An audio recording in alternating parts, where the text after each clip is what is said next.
Now you can see an image of Alfred the Great, and here is his statue, right? So Alfred the Great, King of Wessex, southern England in 9th century, a historical moment. Now some more detail, that compilation of Anglo-Saxon Chronicle.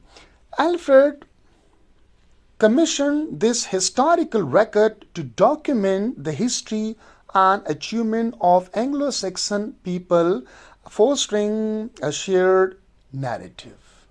So the narrative which was not shared before King Alfred the Great, and in his time he shared constructed, according to this page, a shared narrative, and he recorded what the stories of Anglo-Saxon in this Anglo-Saxon Chronicle. As we can see here, historical record to document the history and achievements of Anglo-Saxon in this chronicle. So educational reforms, because I mentioned that he was one of the great king of England, Britain. He promoted the use of Old English in education and legal matter, making knowledge more accessible and unifying the language. He stressed the people to use English, Old English in his time. Now, military reorganization. Alfred established a network of fortified towns and restructured the army and enhanced a collective defense against Viking invasion, the Anglo-Saxon. Right?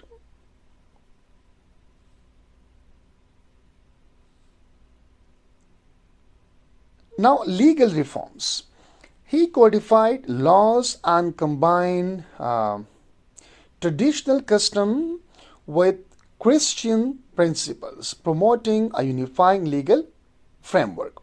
So these initiatives collectively strengthen the sense of a unified Anglo-Saxon identity under Alfred's leadership. So now as I told you, that he's giving them a unified identity, a sense of nationhood. And he's telling, okay, there was a peaceful start. Fine.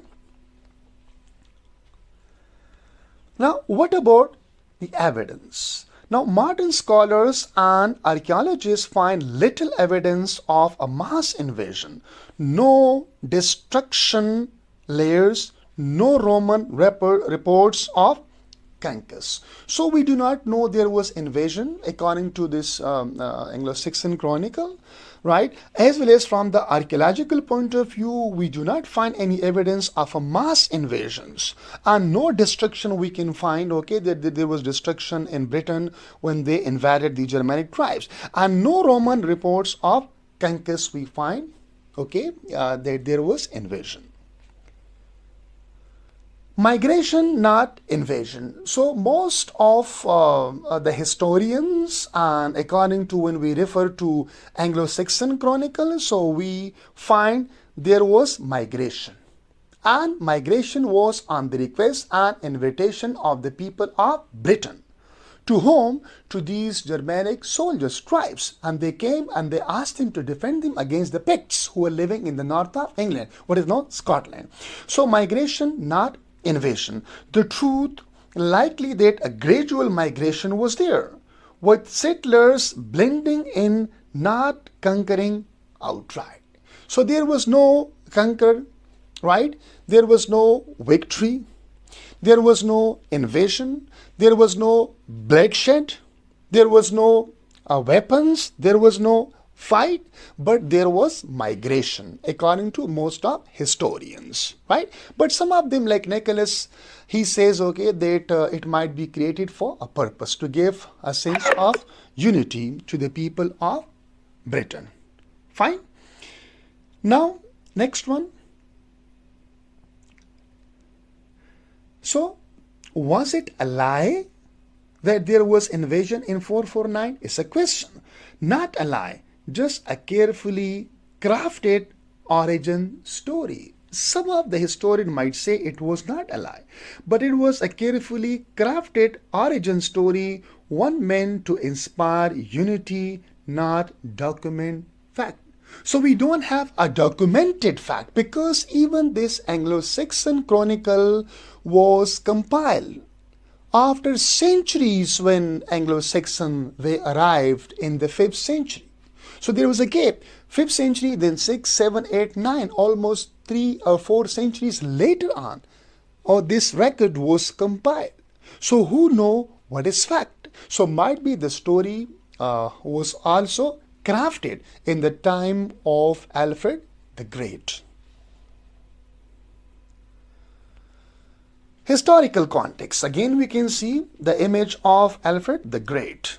In the late 9th century, King Alfred the Great of Wessex faced the daunting task of uniting various English kingdoms against the threat of Viking invasion. So this could be one of the reason, okay, that why did he write Anglo-Saxon Chronicle?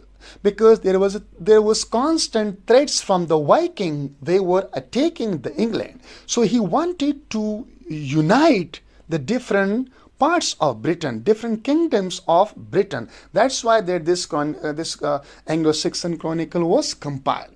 So to foster unity among these diverse and often varying tribes, Alfred promoted the concept of a shared identity. Thus, he gave a shared identity. And sometimes we find in this historical context evidence that Saxon, they lived before the migration of these Germanic tribes. Saxon were the people or the inhabitants of Britain, right? Native people of Britain. The Chronicle as a tool. Alfred commissioned the Anglo-Saxon Chronicle, a historical record written in Old English to document the history and achievement of Anglo-Saxon people. So it might be used as a tool. So this wasn't merely a record of events, it was a deliberate effort to cultivate a sense of common heritage and purpose among the English people. So for a purpose, this Anglo-Saxon record was compiled to give a sense of unity and to create like a common heritage for the people of Britain. Unity over accuracy. So he preferred unity over accuracy. Who? Alfred the Great. King Alfred had a political and cultural goal. What was that? He wanted to unite the English tribes who often fought one another so they could stand together against the Viking threat. So for this purpose, okay, that he prefer unity or accuracy. So we might not have accurate history that was documented in Anglo-Saxon Chronicle, but he wanted to create this fact, okay, twisted fact, molded fact to unite the different and diverse group of England. So to do this, he needed people to see themselves not as separate tribes, Saxon, Angles, Jude, but as one people, Anglo-Saxon. That's why he wanted to see them Anglo-Saxon, not like Saxon, Angles, Jude, different tribes. The Anglo-Saxon Chronicle doesn't provide clear evidence of dramatic invasion of Britain by the Anglo-Saxon as it is often portrayed in later stories. Fine. So instead, it presents a story of migration and settlement over time, while the Chronicle talks about the arrival of different Anglo-Saxon groups. The idea of a sudden large-scale invasion is more of a later myth. So we do not find this invasion in Anglo-Saxon Chronicle, but we can see them later on. The Nicholas Hegum, right, historian. So modern historians such as Nicholas Hegums argue that the Anglo-Saxon may have already been living in Britain before the traditional story of invasion is said to have occurred. He said there might be that the people, or what we refer to Anglo-Saxon, might be they were living, okay, before what we call Anglo-Saxon invasion. You can see that Anglo-Saxon may have already been living in Britain before the traditional story that was created, okay, they invaded. So archaeological and historical evidence suggests that the Anglo-Saxon gradually settled in Britain over several centuries rather than invading it at once, right? So they settled there. They did not invade it all at once. The chronicle itself written centuries after the supposed invasion, because invasion, when we say they invaded the Germanic tribe, that was 449, middle of 5th century, while the chronicle, Anglo-Saxon Chronicle, was compiled in 9th century, so after 300 and 400 years later on. So might reflect a political motive at time, and especially under King Alfred, who wanted to strengthen the idea of Anglo-Saxon identity and heritage. So this suggests that what we read in the chronicle might be more about building a national myth rather than telling the factual history of how the Anglo-Saxon came to live in Britain.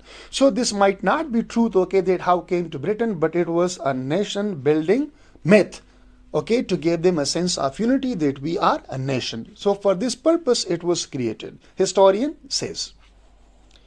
So the evidence point to the idea that the Anglo-Saxon lived in Britain long before the story of dramatic invasion became popular, and their settlement was likely gradual. So we can say that the Anglo-Saxon lived in Britain long before the story of dramatic invasion became popular, because this dramatic invasion of the Anglo-Saxon, they invaded England later on.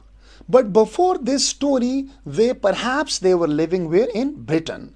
And their settlement was likely gradual, not suddenly. Gradual mean it took centuries when they arrived to Britain and then they settled there. Different parts of this northern Europe. The final message that history isn't just about what happened. It's about how we choose to remember it. This is the great message. That history isn't about just what happened.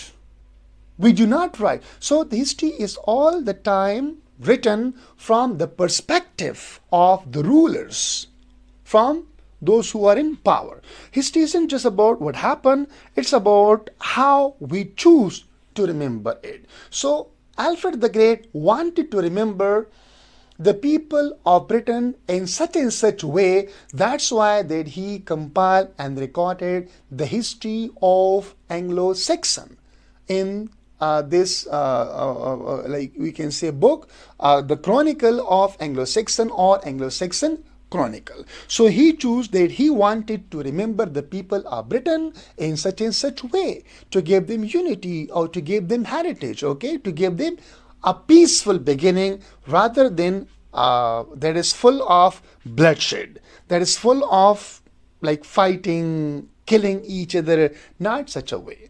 So thank you so much. Please do provide your valuable comment about this very interesting lecture. It's still debatable, okay, it's not the lecture has no end, okay, that if you comment, so I'll answer, and you see that we can have so many we can provide so many different arguments and we can debate on this story, whether they invaded, they came peacefully, they lived before this story or not. So thank you so much. Please do provide valuable insight and comment.